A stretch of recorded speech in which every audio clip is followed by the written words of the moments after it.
Hello dear future officer, स्वागत है आप सभी का ऑन के टारगेट प्रीलिम 2021 में।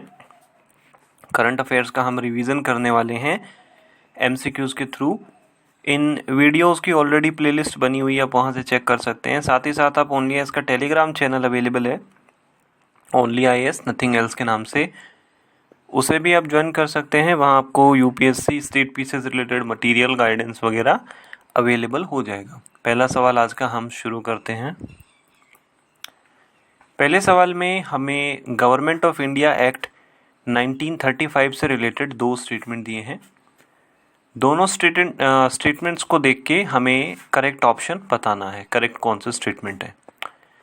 पहले में बात की गई है कि government of India act 1935 extension था कम्युनल इलेक्टोरेट का और वेरियस जो इंटरेस्ट थे उनके रिप्रेजेंटेशन का, जिसके बाद में आगे क्या हुआ, फाइनल कल्मिनेशन हुआ पार्टीशन ऑफ द इंडिया के रूप में।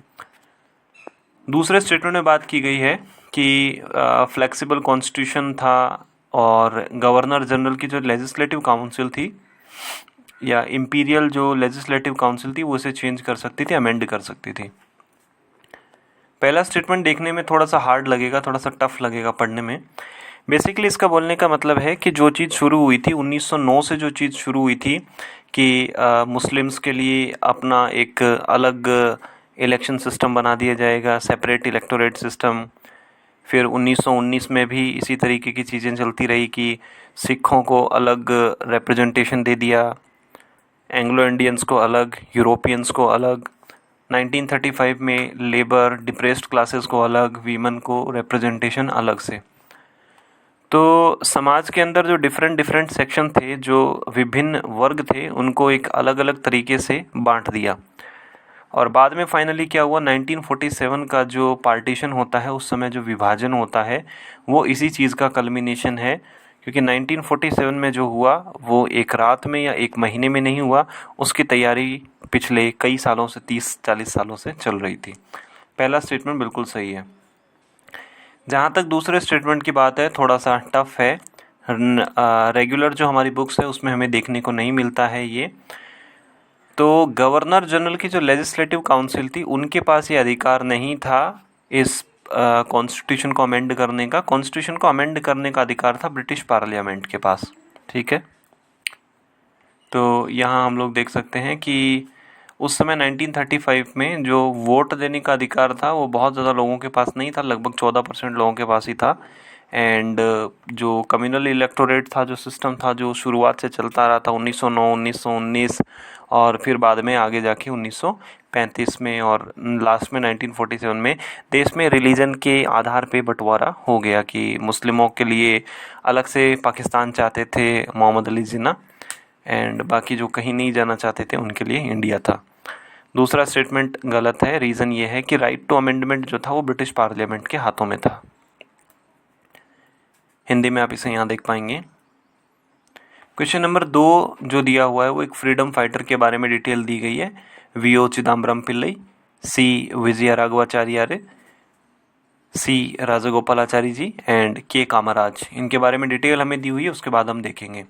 इंडियन पॉलिटिशियन थे, इंडिपेंडेंस के एक्टिविस्ट थे, लॉयर थे, राइटर थे, हिस्टोरियन थे, स्टेट्समैन थे, इंडियन नेशनल कांग्रेस के लीडर भी थे, मद्रास प्रेसिडेंसी के प्रीमियर थे, गवर्नर थे वेस्ट बंगाल के, होम मिनिस्टर थे, बाद में चीफ मिनिस्टर बने मद्रास के, एंड न्यूक्लियर वेपन्स के काफ़ी अगेंस्ट थे और इनको मैंगो ऑफ सालेम का नाम दिया गया है। देखो, जब हम इसमें थोड़ी सी बीच में जो लाइन देखते हैं कि मद्रास प्रेसिडेंसी के गवर्नर थे एंड बाद में आगे जाके चीफ मिनिस्टर बने मद्रास के, तो हमारा जो ध्यान जाना चाहिए वो जाना चाहिए ऑप्शन नंबर सी पे, सी राजा गोपालाचारी जी के ऊपर, जिन्हें राजा जी के नाम से भी जाना जाता है। तो सी राजा गोपालाचारी जी के बारे में ये है। ठीक है, बाकी ये मद्रास प्रेसिडेंसी के चीफ मिनिस्टर थे, पहले प्रीमियर हुआ करते थे लेकिन बाद में ये चीफ मिनिस्टर बने और इंडिया के ये लास्ट गवर्नर जनरल थे और इन्हें भारत रत्न भी दिया गया। इन्होंने स्वतंत्र जो पार्टी है उसकी स्थापना की, उसकी फाउंडेशन की एंड भारत रत्न इनको मिला था। मैंगो ऑफ सालेम के नाम से इनको जाना जाता है। तो काफ़ी सारी डिटेल दी हुई है, अगर आपको थोड़ा बहुत भी आइडिया होगा तो ये क्वेश्चन किया जा सकता है। हिंदी में आप इसे यहाँ देख पाएंगे। क्वेश्चन नंबर 3 एक स्कीम के बारे में दिया हुआ है। पहले में दिया है कि प्रधानमंत्री कृषि सिंचाई योजना एक सेंट्रली स्पॉन्सर्ड स्कीम है जिसका एम है कि वाटर की जो यूज़ की एफिशिएंसी है वो इंक्रीज़ हो फार्म के लेवल पे। दूसरे में बात की गई है कि 5,000 करोड़ का माइक्रो इरिगेशन फंड बनाया गया है department of agriculture corporation and the farmer welfare. पहली स्टेटमेंट के बारे में अगर हम देखते हैं तो PMKSY सेंट्रल स्पॉन्सर्ड स्कीम है। देखो, सेंट्रल स्पॉन्सर्ड स्कीम का मतलब होता है कि कुछ पैसे, एक जो शेयर है वो केंद्र सरकार देती है और बाकी स्टेट्स गवर्नमेंट देती हैं। जो सेंट्रल सेक्टर की स्कीम होती हैं वहाँ पे सारा फंड जो है वो सेंट्रल गवर्नमेंट की ओर से आता है।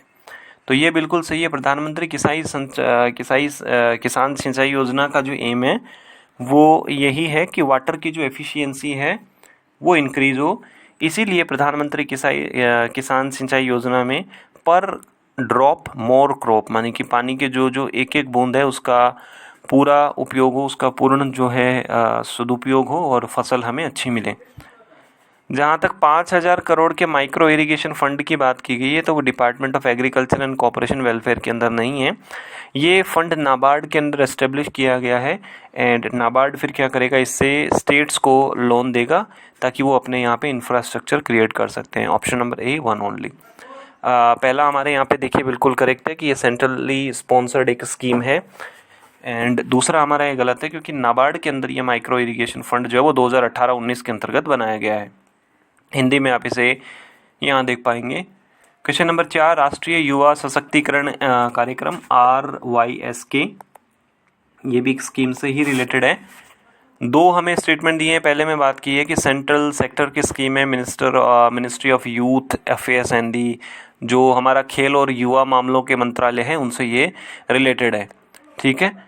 एंड दूसरे में दिया है कि ये एक ऐसी स्कीम है जहाँ पे बेनिफिशियरी 11 से 30 साल की एज में रहते हैं। जहाँ तक राष्ट्रीय इसकी बात अगर हम करते हैं, RSYK की बात करते हैं, तो जहाँ तक ये बात है कि सेंट्रल सेक्टर स्कीम की, ये बिल्कुल सही है, यूथ अफेयर्स एंड स्पोर्ट्स के अंतर्गत आता है। लेकिन जो एज ग्रुप दिया हुआ है 11 से 30 साल का, ये गलत है क्योंकि अगर हम यूथ की बात भी करें, नेशनल जो पॉपुलेशन पॉलिसी उसमें भी यूथ की बात जो है वो 15 से 29 साल यानी कि 15 से 29 के बीच में ही बात की गई है।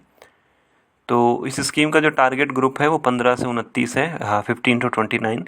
सो ऑप्शन A यानी कि 1 only will be the correct option.